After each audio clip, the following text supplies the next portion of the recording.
Yeah, I'm gonna ask him again though. Just real quick. Okay. Um,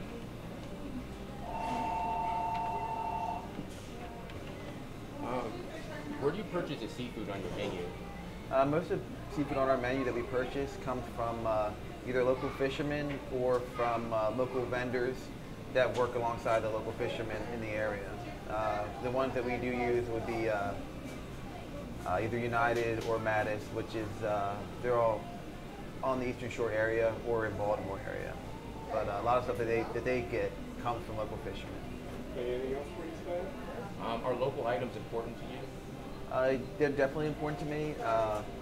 Local items, the more that we can go ahead and purchase local item instead of getting it from another market, I believe helps the area around here, helps us support the local business around here, especially local fishermen. So anytime we can go ahead and purchase locally, we try to do so. Unfortunately, it doesn't happen like that all the time. Sometimes because of the seasons, we have to get it from another area. But most of the time, we try to go ahead and, if we can, get it from here.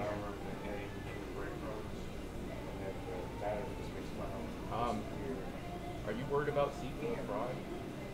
Seafood what? Fraud? Fried? Am I worried about seafood fried? Not really, no. We actually do a lot of fried seafood. You're talking about fried seafood? No, seafood fraud, like mislabeling. Oh, fraud. Oh, okay. Are I'm you sorry. worried about it? A little bit, yes. I've been in the business long enough to know whenever, say, we get scallops or we get salmon or if we get flounder or whatever we end up getting, I know exactly what comes in.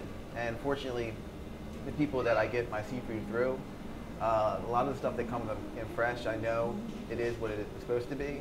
And the stuff that comes through my vendors, I trust my vendors enough to know that if I order it, I know that's exactly what it is. I think you'll get more of that in the supermarkets, or you'll get more mislabeling in sushi and stuff like that. But when you come to a fish market like ourselves, or pretty much a lot of the other fish markets, what you order is what you usually end up getting, because they come straight from the source. There's very little middlemen. Even our own vendors, like I said, like United or Mattis, I trust in them, and they're very high quality people, so they only get it from very approved sources.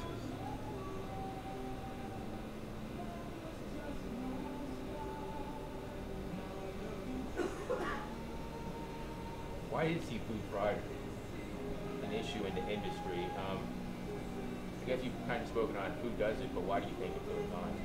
I think anything to go ahead and when you cut corners, you can cut costs, cut expenses.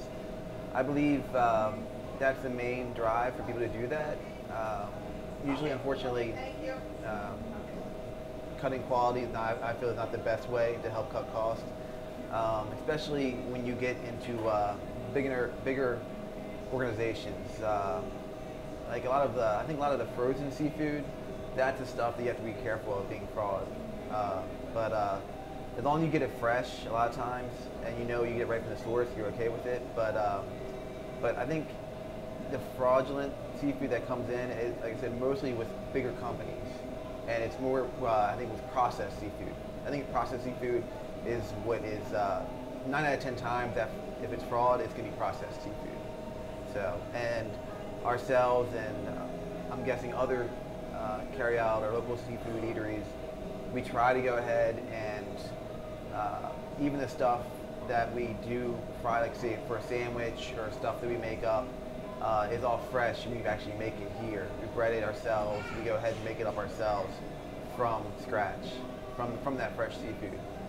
Because I do know, especially when it comes to frozen fish, you gotta be careful, because a lot of times you'll get fish that isn't caught locally. It'll be caught usually in Europe or in Asia, or it'll be caught in Europe and then shipped to Asia and packed there, and then eventually shows up here. So a lot of that, I think, is when it comes to processed seafood. So.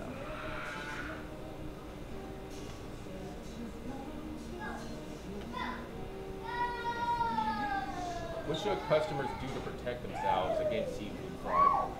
A lot of our customers, they ask you a lot of questions. You know, they really make sure they know what they're getting, which is, I think, living on the Eastern Shore people here have a little bit more knowledge when it comes to seafood, so they don't they're a little bit more savvy when it comes to seafood, which helps. They know that if you have something out here, you know it has to be quality because they'll find out. I think if you were living maybe in Utah or maybe in in the middle part of the country, I think maybe people might not know so much about seafood. But around here, I feel like it's a little tougher for people to try to go ahead and push something and try to say it's something else.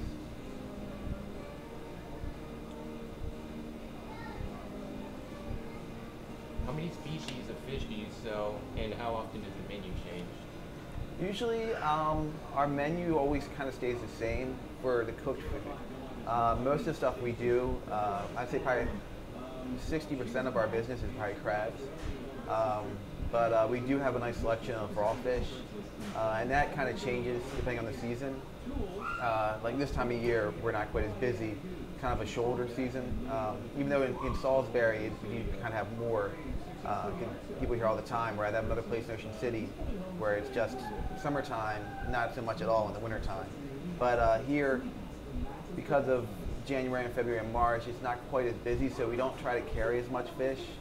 We just carry what people usually around here ask for. Usually the more popular fish around here is salmon, even though it's not local, but salmon, sea trout, rockfish, flounder, catfish, and cod.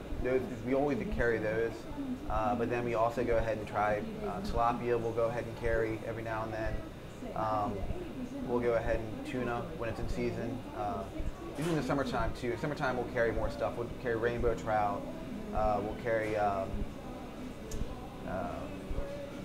different types of things. And usually too, if we don't have anything in, if a customer wants it, and if it's in season, we'll try to get it in. But I'd say on hand we always carry about a half a dozen types of fish. In the summertime we might carry like 9 or 10.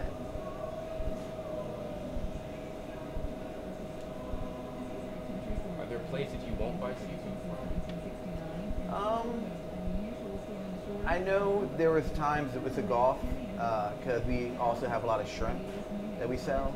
There's been times where I've had questions with getting shrimp out of the Gulf and getting crabs out of the Gulf, where I was very particular about where I got my shrimp from. As far as fish, usually we get it locally, so I don't worry that much about it. But I don't like getting anything when it comes to crab meat, because sometimes in the wintertime it's hard to get fresh crab meat in. So you'll get crab meat from usually down the Gulf if they have it, but I hate to get crab meat from like Indonesia or places like that, because I tend to find the quality is not as good. I mean, it's not bad. It's just not the same as Maryland crab meat.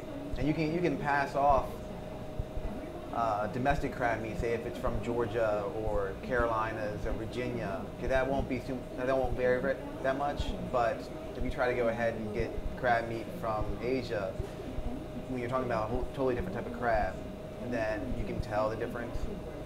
So usually I try to go domestic. I try to go here on the Eastern Shore or around Virginia, Maryland, Delaware, or in the Carolinas. I try to keep it close by. If not, say for example salmon, we'll get it from other places. Like I'll get it from Chile because I know it's really good salmon from there. But usually I have to already know about the type of fish well enough to be confident enough to buy it from a source that I'm not really familiar with. Do you have a preference for farmed or wild seafood? I have a little bit more preference for wild, only because our customer base likes more wild, so I always try to go wild. I do know that a lot of times though, the farm raised, there's a very minute difference to it, I believe. So I don't think, I'm more favor for farm raised myself, but unfortunately because the customers, they want the wild caught, I tend to buy more of that. But if I could, hopefully it's something that we're in the next 10 years, with conservancy and people thinking more about the environment, they'll try to go more towards farm raised, and they'll try to change their own view. But if I could, I would go ahead and just always buy farm raised. But like I said, unfortunately, because of the market, there's more demand for wild caught. What information do you make available to your customers about the fish you sell? Usually, obviously, where it's caught from, when it's caught. We usually have, when it comes in, I think usually it has about a 2 days in between period when it's caught to when it gets to our showcase. And then we give it another 3 to 4 days. Usually I give anywhere from 5 to 7 days altogether, from the 2 days of when before it hits our shelves to when we have it, is when we like to go ahead and sell it. After that, we either go ahead and get rid of it or we incorporate it in other ways to try to go ahead and use it up. But usually when it comes to trying to let the buyer know what they're getting, we give them, when they ask questions, we try to know as much as we can about the product, except where it comes from, when it came in, and just try to help their overall experience with purchasing the fish and enjoying the seafood, especially from around here. Well, just one last question, and you may have probably already answered it a little bit, but I'm just going to ask. What information does your supplier provide to ensure your seafood's origin? Usually, if it comes right from the fishermen, like a lot of times it's the crabs, oysters, other shellfish, we'll know it's coming right from the source. So one thing they have in our industry is they usually have tags. The government, you have to tag, especially when it comes to like for fish, with rockfish and other types of fish. If you can only catch a certain amount, you have to have them tagged, and you have to know exactly where they're coming from. Same with oysters and other shellfish. But through our vendors, United and Mattis, they always do a really good job of telling us exactly where it's coming from, and they'll actually give us pointers on what's in season, what's the best stuff is coming out in the next few weeks, and then we can go ahead and take that information and pass it on to our customers.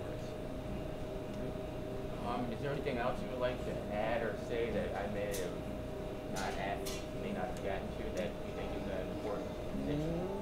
No, I think off the top of my head, no. So, but very good questions though. Very good. Thank you. Thanks for the interview. Thank you. Yep. You good? We're good.